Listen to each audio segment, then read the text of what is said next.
दोस्तों, आखिर कैसे मिले थे पृथ्वीराज चौहान अश्वत्थामा से। पृथ्वीराज चौहान की वीरता के किस्से हर किसी ने सुने होंगे। अपने अंतिम समय में जब वे अंधे हो चुके थे तब उन्होंने बाण चलाकर मोहम्मद गोरी को मौत के घाट उतार दिया था। कहा जाता है कि उनकी मुलाकात महाभारत के अश्वत्थामा से हुई थी। कलयुग में पृथ्वीराज चौहान अश्वत्थामा से क्यों मिले और उन्होंने पृथ्वीराज चौहान को क्या दिया था। चौहान वंश में जन्मे पृथ्वीराज चौहान आखिरी हिंदू सम्राट थे। महज 11 वर्ष की उम्र में उन्होंने अपने पिता की मृत्यु के बाद दिल्ली और अजमेर का शासन संभाल लिया था और उन्होंने कई सीमाओं तक उसे फैलाया था।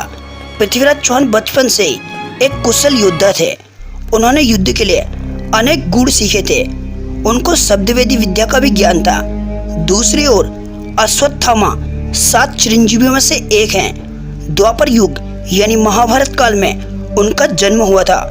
वह गुरु द्रोणाचार्य के पुत्र और महाभारत के सर्वश्रेष्ठ योद्धाओं में से एक थे। उनके पिता गुरु द्रोणाचार्य ने उनको सारे शस्त्रों का ज्ञान दिया था। अश्वत्थामा के पास अनेक अस्त्र थे। यहाँ तक द्रोणाचार्य ने अश्वत्थामा को नारायण अस्त्र तक का ज्ञान दिया था। ये एक ऐसा अस्त्र था जिसे किसी भी अस्त्र से नहीं रोका जा सकता था। महाभारत युद्ध में अश्वत्थामा ने कौरवों का साथ दिया था। दुर्योधन की मृत्यु के बाद अश्वत्थामा ने उत्तरा के गर्भ में ब्रह्मास्त्र चला दिया था, जिसके कारण भगवान श्री कृष्ण ने अश्वत्थामा की दिव्य मणि निकाल दी थी और उन्हें चिरकाल तक भटकने का श्राप दिया था। इसलिए आज भी अश्वत्थामा जीवित है। मध्य प्रदेश के बुरहानपुर शहर से 20 किलोमीटर की दूरी पर असीरगढ़ के किले में भगवान शिव का एक प्राचीन मंदिर है। कहते हैं अश्वत्थामा आज भी यहाँ भगवान शिव की पूजा करने आते हैं। लेकिन क्या आप जानते हैं, एक समय पृथ्वीराज चौहान की अश्वत्थामा से मुलाकात हुई थी। आखिर कैसे मिले होंगे पृथ्वीराज चौहान अश्वत्थामा से, और अश्वत्थामा ने पृथ्वीराज चौहान को ऐसा क्या दिया जिसके सहारे पृथ्वीराज चौहान ने मोहम्मद गोरी को मौत के घाट उतार दिया था। पृथ्वीराज चौहान बहुत कुशल योद्धा थे। उनको युद्ध में हराना नामुमकिन था। बचपन में उन्होंने धनुर्वेद में महारत हासिल कर ली थी। उनके पराक्रम को देखकर उनके गुरु संतुष्ट हुए थे। मोहम्मद गोरी और पृथ्वीराज का बहुत बार युद्ध हुआ था। हर बार पृथ्वीराज के हाथों मोहम्मद गोरी परास्त हुआ। पृथ्वीराज चौहान ने कई बार जीवन दान देके मोहम्मद गोरी को छोड़ दिया था, लेकिन पृथ्वीराज चौहान जानते थे मोहम्मद गोरी जरूर लौट आएगा। कहा जाता है कि उस समय यह मान्यता थी कि अश्वत्थामा असीरगढ़ के किले में रोज शिवजी की पूजा करने आते हैं। ये बात पृथ्वीराज भी जानते थे। एक समय युद्ध के बाद पृथ्वीराज चौहान असीरगढ़ के किले पहुंचे।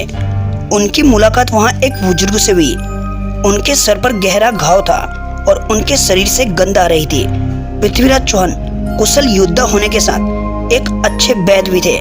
जब उन्होंने इस बुजुर्ग के घाव को देखा तब उनका उपचार करना शुरू कर दिया। पृथ्वीराज चौहान ने 1 हफ्ते तक उस बुजुर्ग की सेवा की, लेकिन उनका घाव नहीं भर रहा था। इस बात से पृथ्वीराज बहुत हैरान थे। उन्होंने बुजुर्ग से पूछा, आप ही अश्वत्थामा हैं? बुजुर्ग ने कहा, हाँ मैं ही अश्वत्थामा हूँ। इसके बाद पृथ्वीराज चौहान अश्वत्थामा के पैरों में गिर पड़े। उन्होंने अश्वत्थामा की बहुत सेवा की। उनकी सेवा से अश्वत्थामा बहुत प्रसन्न हुए, जिसके बाद पृथ्वीराज चौहान ने अश्वत्थामा से सभी अस्त्र और शस्त्रों का ज्ञान सीखने की मांग की। इसके बाद अश्वत्थामा ने पृथ्वीराज चौहान से कहा कि सभी अस्त्र शस्त्रों का ज्ञान सीखने के लिए एक दिव्य धनुष की आवश्यकता होगी। उस दिव्य धनुष को उठाने की शक्ति आज के योद्धाओं में नहीं है, इसलिए इस कलयुग में दिव्य अस्त्रों का ज्ञान देना संभव नहीं है। अश्वत्थामा की बातों से पृथ्वीराज चौहान बहुत दुखी हो गए। पृथ्वीराज चौहान को निराश देखकर अश्वत्थामा ने उन्हें शब्दवेदी बाण चलाना सिखा दिया।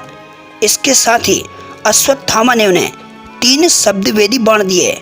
इसके बाद जब गोरी के साथ पृथ्वीराज का युद्ध हुआ तब गोरी ने किसी तरह पृथ्वीराज को परास्त कर दिया। इसके बाद मोहम्मद गोरी ने क्रूरता दिखाते हुए पृथ्वीराज चौहान पर बहुत अत्याचार किए। गोरी ने उनकी दोनों आंखें निकाल दी। इसके बाद पृथ्वीराज चौहान के बचपन के दोस्त ने अपना वेशभूषा बदला और मोहम्मद गोरी के पास पहुंचा और कहा कि पृथ्वीराज के पास शब्दवेदी बाण हैं और उन्हें शब्दवेदी विद्या आती है। जिसके बाद मोहम्मद गोरी और पृथ्वीराज चौहान का युद्ध हुआ। उस युद्ध में पृथ्वीराज चौहान ने मोहम्मद गोरी पर शब्दवेदी बाण चला दिया और उसे मौत के घाट उतार दिया। तो अब आप जान ही गए होंगे पृथ्वीराज चौहान को अश्वत्थामा ने क्या दिया था। जो दिया था वो था शब्दवेदी बाण।